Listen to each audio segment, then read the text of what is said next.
कक्षा 10 के मेरे प्यारे विद्यार्थियों, बहुत बहुत स्वागत है आप लोगों का आज के इस नए वीडियो में।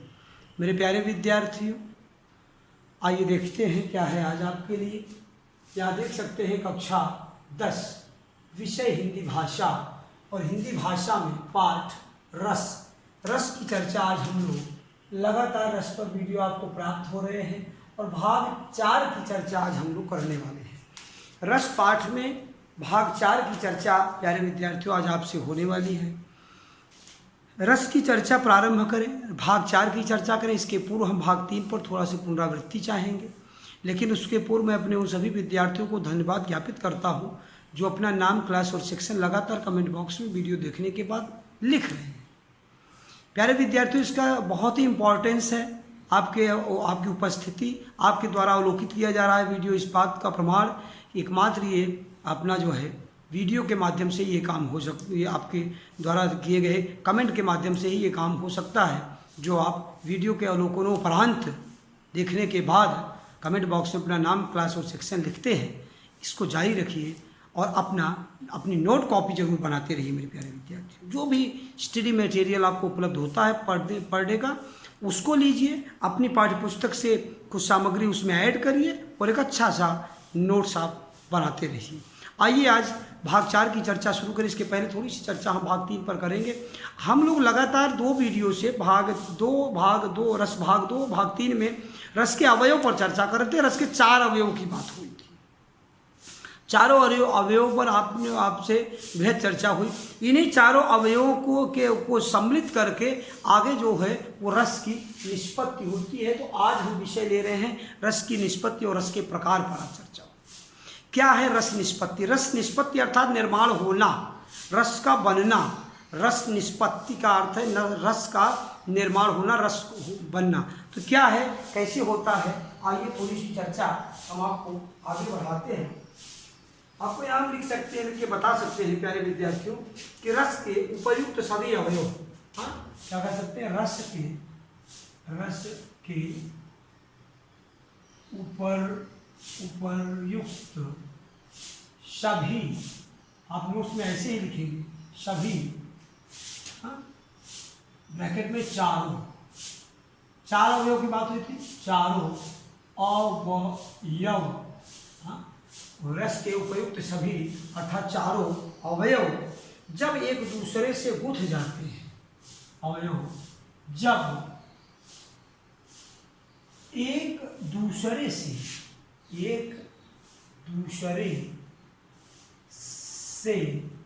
क्या हो जाते हैं, गुथ जाते हैं, तो उसे रस प्रक्रिया कहते हैं। गुथ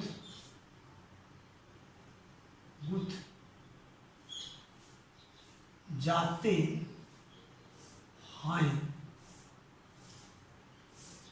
तो उसे रस प्रक्रिया कहते हैं।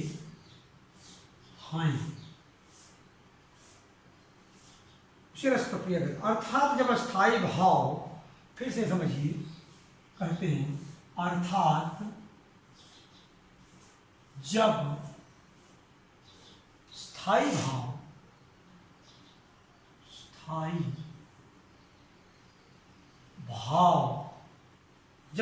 भाव आलंबन द्वारा उत्पन्न होकर, भाव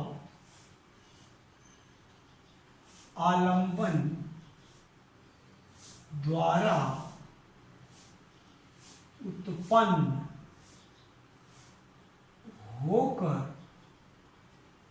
होकर क्या करता है, उद्दीपन द्वारा उत्तेजित होकर, उद्दीपन द्वारा उत्तेजित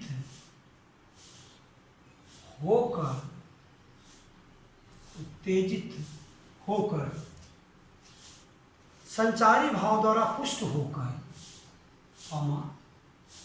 संचारी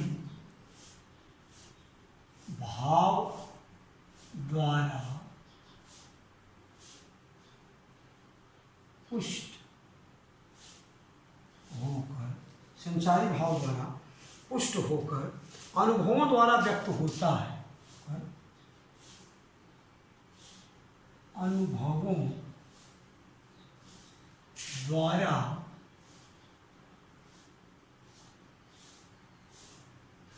व्यक्त होता है तो उसे रस कहते हैं। होता है तो उसे रस कहते हैं। ये है आपकी रस निष्पत्ति की चर्चा। आप यहाँ पर देख सकते हैं बेटा। अब रस पर थोड़ी सी चर्चा हम और करेंगे, लेकिन सर्वप्रथम हमारा धर्म है कि हम इसको रस निष्पत्ति को समझने की कोशिश करें। निष्पत्ति माने निर्धारण होता है, बनना होता है। रस की निष्पत्ति, रस का निर्धारण, रस कैसे बनता है उसकी चर्चा है।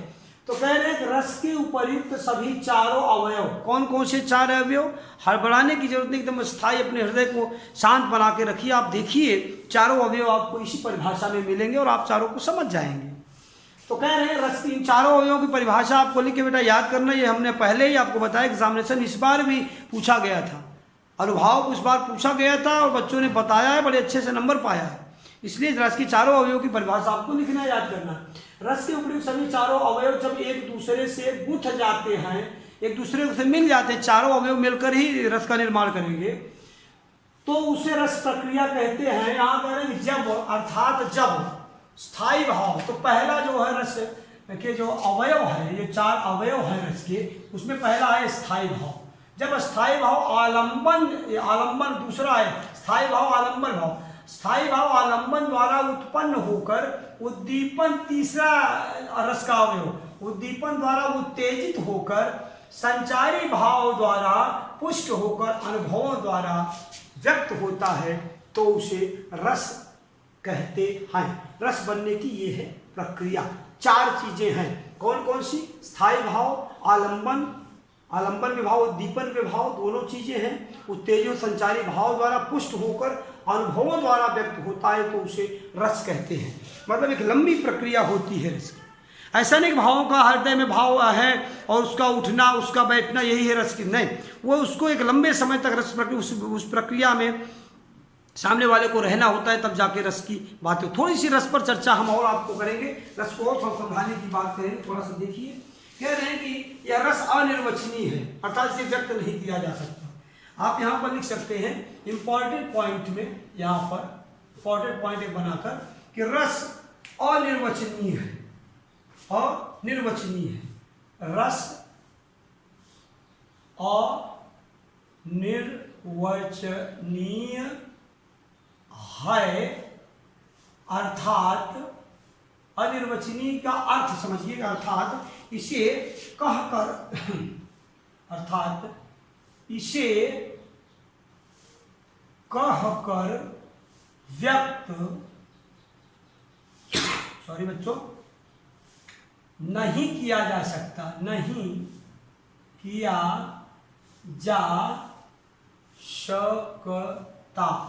निर्वचनीय माने वचनीय कहना, अनिर्वचनीय माने इसे व्यक्त नहीं किया जा सकता, ऐसा कहकर नहीं किया जा सकता। ठीक है, यह मुख की कांति के समान प्रतीत होता है। यह, ये आगे देखिए, रस को यह निर्वैयक्तिक भी है। यह अर्थात क्या, यह अर्थात रस निर्वैयक्तिक, निर्वैयक्तिक, निर्वैयक्तिक, निर्वैयक्तिक भी है। आप ऐसे लिख सकते हैं, निर्वैयक्तिक को फिर से लिख लीजिए, हम इसको ऐसे लिख सकते हैं,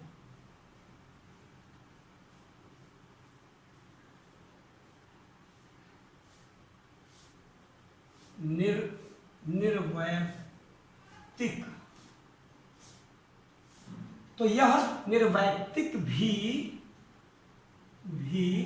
है। अब निर्वैयक्तिक का अर्थ समझ लीजिए, अर्थात, अब निर्वैयक्तिक शब्द का आपको अर्थ समझ लीजिए, अर्थात व्यक्त की सीमाओं से परे है, क्योंकि इसका आस्वादन करने वाला अपनी निजी सत्ता को भूल जाता है। अर्थात व्यक्ति की सीमाओं से क्या है, अर्थात व्यक्ति की सीमाओं से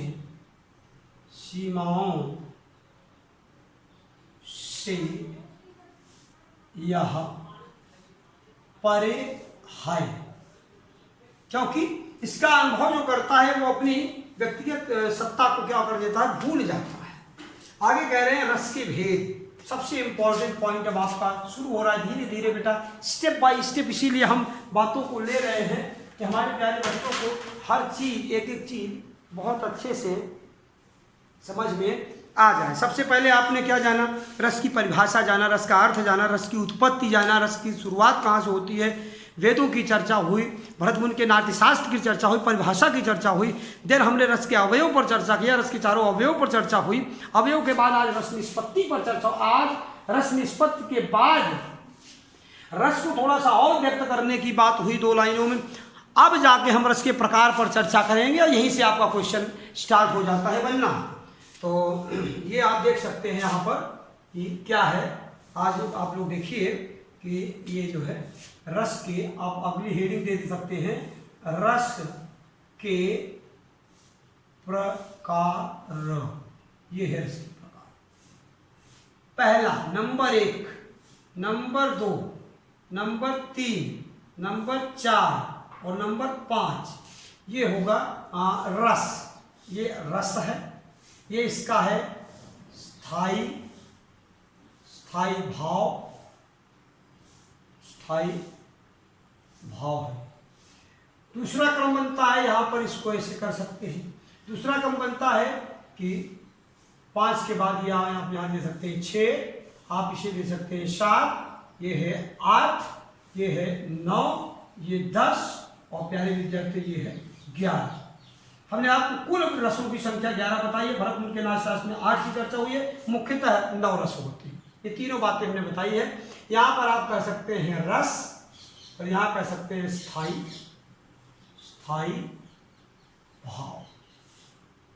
कभी कभी स्थाई भाव से भी रसों को जाना जाता है। अब हम बातों को समझने की और समझाने की कोशिश करते हैं, एक एक रस की बातें। पहला जो रस है वो है श्रृंगार रस। श्रृंगार रस, इसका स्थाई भाव क्या है, रति है। क्या है, रति। ये है पहला रस। अब ये बात आपको यहाँ पर जानना पड़ेगा कि रति ही स्थाई भाव है श्रृंगार रस, लेकिन श्रृंगार रस के भेद कितने हैं? श्रृंगार रस के 2 भेद हैं। कौन कौन श्रृंगार? संयोग श्रृंगार और वियोग श्रृंगार। इसके 2 भेद हैं, नंबर 1 और नंबर 2। नंबर 1 है संयोग श्रृंगार और ये है वियोग श्रृंगार। आश्चर्य की बात यह है कि दोनों का जो स्थाई भाव है वो रति ही है।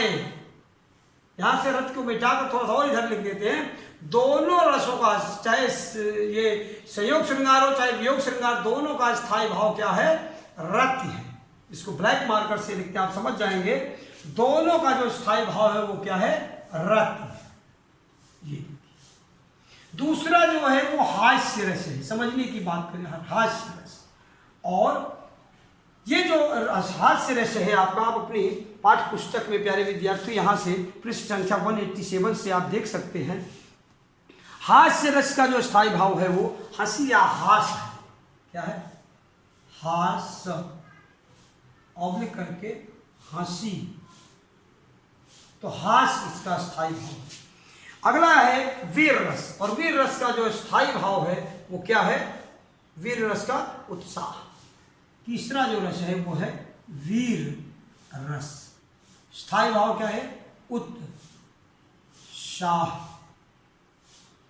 चौथे रस की बात करें तो चौथा रस हमारा आ जाता है करुण रस। और करुण रस का स्थाई भाव शोक।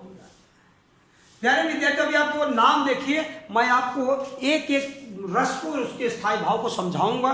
स्थाई भाव में जो डिफरेंट है, जो अंतर है, रस क्या है, उसका स्थाई भाव क्या है, वो आप समझेंगे अभी। यद्यपि आप स्थाई भाव की परिभाषा पढ़ चुके हैं, जान चुके हैं, लेकिन आगे भी हम इसको समझें। रौद्र रस है नेक्स्ट, अगला जो रस है वो है रौद्र रस। कौन सा रस है? रौद्र रस। रौद्र रस। वो है क्रोध। और अभी हम आपको बताएंगे रौद्र रस के बाद जो व्यवस्था जो अगली बात आती है वो है कि भयानक रस। कौन सा रस है? भयानक रस। और इसका जो स्थायी भाव है वो है भय, भय या डर। भयानक रस का स्थायी भाव छठा रस है भयानक रस का स्थायी भाव भय। आगे देखेंगे विभत्स रस है। विभत्स रस का होता है क्या जानते हो? यहाँ पर आप देख सकते घृणा की बात होती है, जुगुप्सा की बात होती है। तो विभत्स रस जो है वो आप देख सकते हैं विभत्स रस। इसका स्थायी भाव क्या है? जुगुप्सा। इसका जो स्थायी भाव है ये विभत्स का जुगुप्सा है, आप देख सकते हैं। आगे देखेंगे अद्भुत रस का स्थायी भाव है विस्मय। अद्भुत रस इसका स्थायी भाव जो है वो विस्मय। इसका स्थायी भाव क्या है? विस्मय। प्यारे विद्यार्थियों, 9वें रस की बात करें शांत रस। इसका स्थायी भाव है निर्वेद। शांत रस का जो स्थायी भाव है वो है क्या है? निर्वेद। कुछ लोग इसका स्थायी भाव शांति भी कहते हैं, लेकिन आप निर्वेद में जो ताकत है वो शांति में नहीं है, इसलिए इसको आप जानते रहिएगा। आगे जो है वात्सल्य रस की, अगले 10वें रस की बात करें, इसी से शांत रस से ही निकला हुआ है। मैं दूसरे मार्कर का प्रयोग करता हूं, आप देख सकते हैं, यहां पर पढ़ सकते हैं आप। वात्सल्य रस क्या स्थायी भाव? वात्सल्य इसका स्थायी भाव। अगला जो रस है वो भक्ति रस है। क्या है?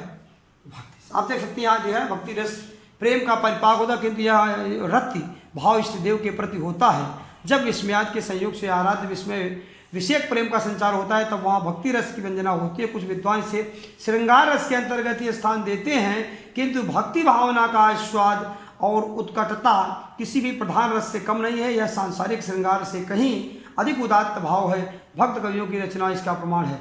यह शांत रस से भी भिन्न है, क्योंकि शांत रस में जो मोक्ष की अभिलाषा रहती है उससे भिन्न यहाँ भक्ति केवल भगवान का सानिध्य प्राप्त करना चाहती है। तो भक्ति रस है। क्या है?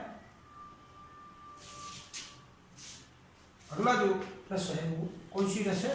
भक्ति रस। ये है भक्ति रस। इसका स्थायी भाव है भक्ति। भक्ति इसका स्थायी भाव है। प्यारे विद्यार्थियों, ये चर्चा आप देख सकते हैं। या संयोग श्रृंगार और वियोग श्रृंगार की बात करेंगे। अगर स्थायी भाव और रस में अंतर स्पष्ट करना हो आप ये देख सकते। यहाँ तीसरे जो है आप देख सकते हैं रस निष्पत्ति। तीसरा होमवर्क आप देख सकते हैं। मैं आपको लिख दूँ, उसके बाद आपको समझाऊं कि रस निष्पत्ति कह रहे हैं। रस निष्पत्ति रस के भेद तथा स्थायी भाव आदि को बार बार क्या करें? लिख कर याद करें।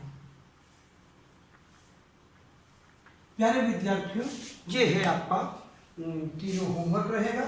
आइए थोड़ी सी चर्चा, एक समेकित चर्चा। अभी तक तो हम आपको लिख के समझा रहे थे। एक बार संपूर्ण अध्ययन सामग्री को हम लोग हमारे सामने उपस्थित है, उसको हम लोग समझने की कोशिश करते हैं। प्यारे विद्यार्थियों, रस निष्पत्ति आपको समझाया कि जो रस के चारों अवयव है कौन कौन? स्थायी भाव, आलंबन, संचारी भाव और ये जो है अगला जो है उद्दीपन। इन सबको मिलकर जो जब चारों भाव एक हो जाते, चारों अवयव एक हो जाते हैं, तब रस की निष्पत्ति होती है। और कह रहे रस जो है अनिर्वचनीय है, इसका वर्णन नहीं किया जा सकता। इसका क्या नहीं किया जा सकता? अनिर्वचनीय है रस।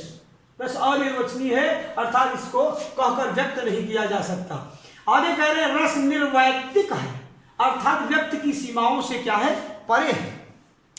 क्योंकि इसका जो भाव आ जाता है तो आदमी अपनी सत्ता को भूल जाता है। जैसे आपको शोक में है, कोई नुकसान ऐसा हुआ है तो आदमी रोत रहा है कि गा रहा है, क्या कर रहा है, उसको कुछ ख्याल नहीं रहता। ये बात कभी आप देखिए हिप हिप हुर्रे करके जो क्रिकेट वगैरह में बच्चे जीतते हैं और इस तरह का वो अपनी सत्ता को भूल जाते हैं कि उनको एक लिमिट में, एक सीमा में रह के क्या करना, वो सब सारी बातें भूल, ये बात है। आगे कह रहे हैं तो ये बातें समझ में। फिर रस के प्रकार की बात हमने पहले ही कहा कि भरत मुनि के नाट्य शास्त्र में 8 रसों की चर्चा है, फिर से समझ लीजिए। लेकिन 9वें रस की बात हो जाती है शांत रस की। तो रस की कहते हैं कि मुख्यतः रस के कितने भेद हैं? तो मुख्यतः रस के 9 भेद हैं। लेकिन जब फिर से क्वेश्चन बनता है कि रस के कुल कितने भेद हैं, तो कुल 11 भेद, और 11 भेदों को आप देख सकते हैं, सबका स्थायी भाव देख सकते हैं। बोले श्रृंगार रस रति, स्थायी भाव है रति। संयोग श्रृंगार भी और वियोग श्रृंगार भी। जब श्रृंगार रस आपको पढ़ाएंगे तो आपको समझ में और अच्छे से आएगा दोनों में क्या। हास्य रस क्या? हंसी का भाव आना, इसका स्थायी भाव हंसी। बहुत देर तक जब हंसते रहे तो वहां हंसी। वीर रस में उत्साह की बात होती है। हिमाद्रतंग श्रृंग से प्रबुद्ध शुद्ध भारती स्वयं प्रभा समुज्ज्वला सुदंता, ये जब भी देशभक्ति की बातें हो तो यहाँ उत्साह की बात आ जाती है। करुण रस की बात जो है, करुण शोक होता है, शोक में आदमी पड़ जाता है। रौद्र राधा क्रोध परशुराम लक्ष्मण संवाद की चर्चा पूरी देख सकते हैं। भयानक रस में भय आ जाता है, डर आ जाता है। विभत्स रस में जुगुप्सा, घृणा की भाव आ जाता है। ये जुगुप्सा को घृणा शब्द से भी आप समझते हैं। मैं ऑब्लिक करके घृणा लिख दे रहा हूं तो आप समझ लीजिए, लेकिन घृणा शब्द आ जाता है, ये है। आगे अद्भुत रस का विस्मय होता है, आश्चर्य आदमी पड़ जाता है। शांत रस की बात कहते हैं निर्वेद, शांति की स्थिति होती है। हाँ, आदमी जो है शांति में एकदम से चाहता है। शांत रस तब होता है जब आदमी मोक्ष की इच्छा जब व्यक्ति में होती है। वात्सल्य रस, माँ बेटे का प्यार जो होता है वो वात्सल्य की बात करता है। भक्ति रस, भक्ति भगवान की चर्चा, हनुमान जी महाराज के द्वारा की गई माँ सीता की भक्ति, भगवान राम की भक्ति, या किसी सामान्य भक्त के द्वारा अपने इष्ट की भक्ति, वहां पर भक्ति रस की बात। तो ये है आपका मैटर। और कह रहा अध्ययन सामग्री, संपूर्ण अध्ययन सामग्री का कम से कम 2 बार अवलोकन करें। तो 2 बार तो कम से कम है, 3 बार 4 बार करिएगा तो आपकी मर्जी। लेकिन अपना नाम, क्लास और सेक्शन आप कमेंट बॉक्स में जरूर लिखिएगा। आगे करें दिए गए पाठ्य बिंदुओं को अपनी कॉपी में लिखकर याद करें। पूरे बिंदु को, पाठ्य बिंदुओं को। बहुत इंपॉर्टेंट पॉइंट आज का आपके लिए बन रहा है रस निष्पत्ति। आप देख सकते हैं रस निष्पत्ति से संबंधित ये पूरा का पूरा मैटर। फिर कह रहे हैं रस के भेद, ये रस के 11 भेद तथा स्थायी भाव, ये इसके स्थायी भाव आज को बार बार लिखकर याद करें। तो ये पूरा मैटर आपको याद हो जाना चाहिए। इस श्रृंगार रस को छोड़कर बाकी सबके भेद नहीं है, केवल श्रृंगार रस के भेद संयोग श्रृंगार और वियोग श्रृंगार। बहुत अच्छे से मैं आपको समझाऊंगा, आपके लिए बहुत चीज़ें सरल हो जाएंगी। प्यारे विद्यार्थियों, इस आशा और विश्वास के साथ कि आप घर में होंगे, सुरक्षित होंगे, अपने बड़े और छोटों सबका ख्याल रख रहे होंगे, नोट्स जरूर बना रहे होंगे और बहुत अच्छे से नोट्स बना रहे हैं। अपनी इसके लिए इस मैटर के साथ साथ अपने स्टडी बुक से जो है, अपने पाठ्य पुस्तक से भी हेल्प लिया करिए और अच्छा से अच्छा नोट्स बनाने की कोशिश करिए मेरे प्यारे विद्यार्थियों। इन्हीं शुभकामनाओं के साथ आज के लिए इतना ही। मिलते हैं नेक्स्ट वीडियो में, तब तक के लिए धन्यवाद।